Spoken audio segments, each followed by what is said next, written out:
What if I told you you could rewire your brain for manifesting success by rewriting your story?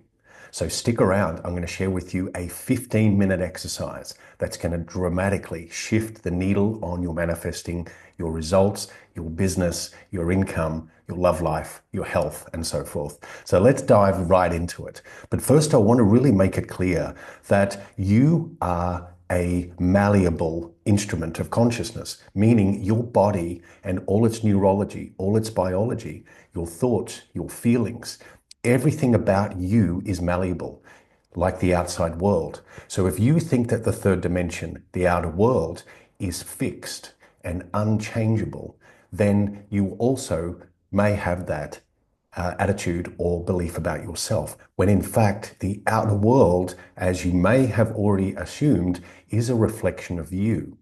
And if it can change as a result of you, you too can change as a result of being pure consciousness.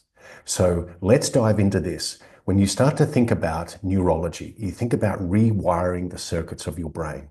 You start to think about rewriting your history, rewriting your past. And this is the number one reason why a lot of people in the manifesting circle, in the entrepreneurial space, fail to get what they want, fail to shift the needle into experiencing the reality that they want and the results that they want, is because they're still hinged and connected to their past, their old story, when those things worked out or when those things didn't work out. So here's a very, very simple process. I'd like you to grab a pen and paper, and I'd like you to recall a time in your recent past where you nearly got there. You manifested something, but it wasn't the entire thing.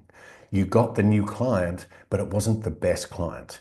You got a date, but it wasn't the one that you want to be with for the rest of your life. So it was a almost but not quite result. I'd like you to think about that. And I'd like you to write that down. What happened in that situation? Invest just a couple of minutes, word for word, what happened? And what were you thinking leading up to that? And here's where your brain chemistry is now going to shift purely by observing what was and now giving attention in a moment to what you wanted the outcome to be. Because remember, you are an instrument of consciousness. Your body is an instrument of consciousness. Therefore, everything that happens through the mind and through the body is an instrument through which consciousness passes to project a reality. And that reality is either the one you desire or the one you do not desire. So chances are, if you're experiencing almost there but not quite results, it's because you fail to have overlooked the fact that you can upgrade your concept of the past, your memory of what did happen. And what waits for you in the future is the upgraded version and its energetic equivalent relevant to what you changed the former memory to be.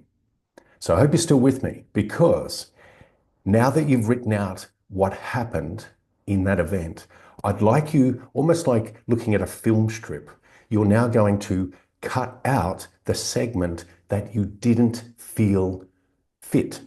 It didn't produce the results. It could have been that the client said yes, but they ended up being hard work, or they didn't pay on time, or whatever it is. You're going to delete that. You're going to cut it out.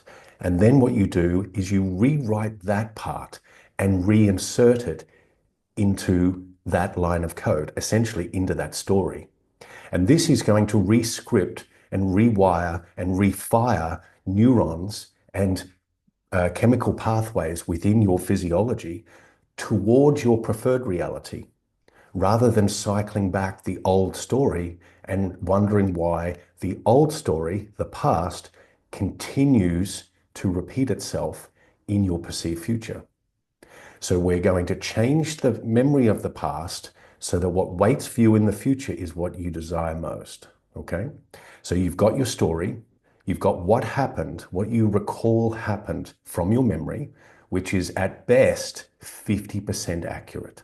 At best, it's 50% accurate because we love to embellish. We love to exercise our emotional power by saying it worked out this way because of this, this, and this. And we end up blaming because of that person or this event or those circumstances. We leak energy and we leak power from that perspective.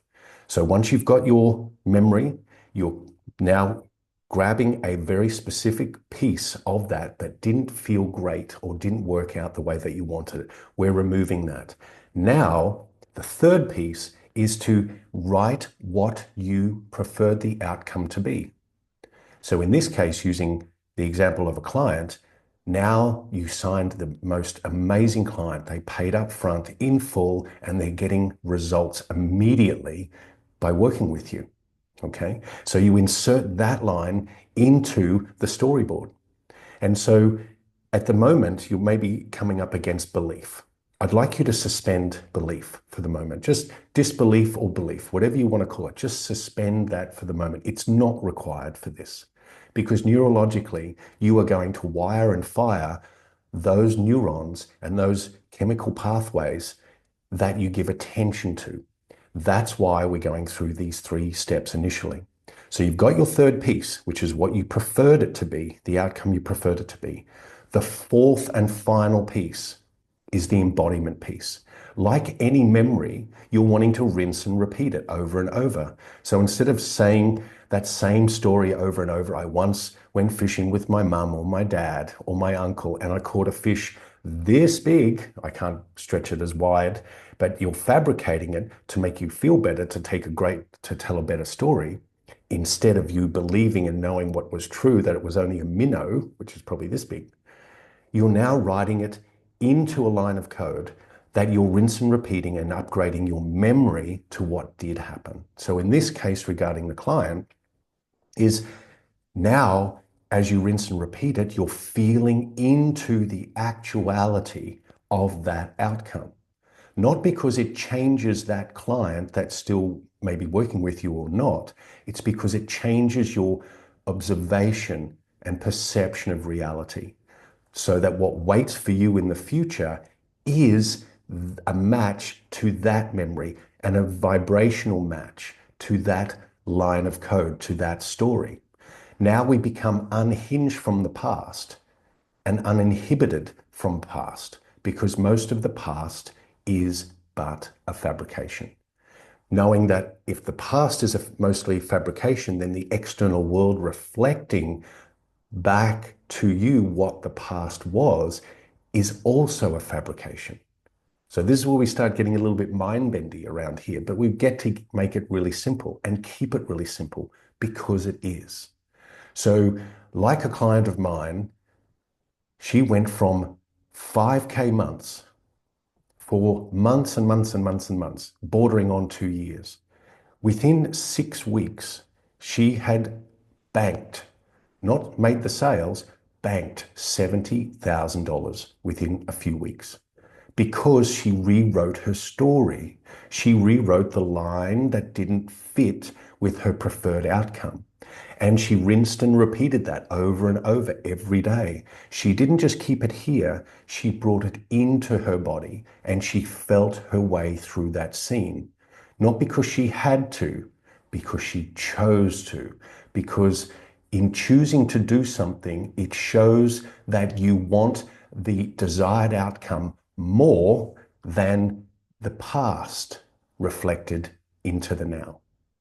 Okay, so rinse and repeat it, feel it over and over, place yourself back into that imagined scene. And when you get buffered by the memory of what is apparently true, you can then upgrade it because you choose to upgrade it because at some level of your belief system, we're entering that back in now, you know that something needs to change.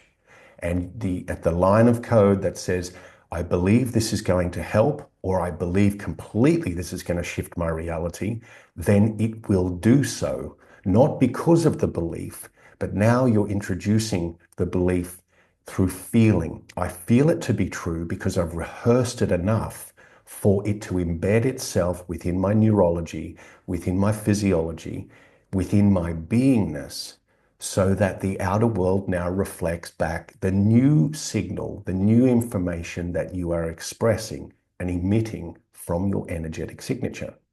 So let me rehash this again. Go to the past, pick out one event that didn't go as planned and reduce it. Find one area within that situation that you felt didn't work out for you. Rewrite that, place it back in there, and now revise that entire scene. Repeat it over and over, feel into it, make sure that you are occupying it in first person, not observing yourself, but you are occupying it in first person by experiencing it as a rich tapestry of reality right now. You can close your eyes, you can do meditation, all the things I teach in my Inner Freedom Academy, and there'll be a link for that below. Okay, so that's what you do there. Rinse and repeat it, and expect the outer world to shift, not because you're observing it and waiting for it to change, because you know you've done the work and you know that this pin has dropped into place because you've felt the new scene to be real and is now taking hold of you and now is taking hold energetically of your reality. All right. So I'd love your feedback on this. Have you tried it? Have you tried a version of this? And what results did you get?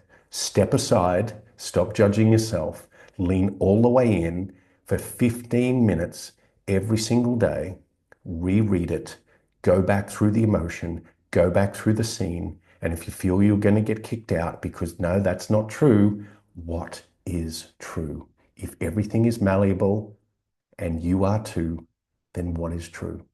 Truth is what you decide it to be. Therefore, decide what you want as preference. One of these videos is going to help you right now. Click on that. And if you're still with me and haven't subscribed, I'd love for you to subscribe and help this channel grow so I can help more people. Thank you very much. See you soon.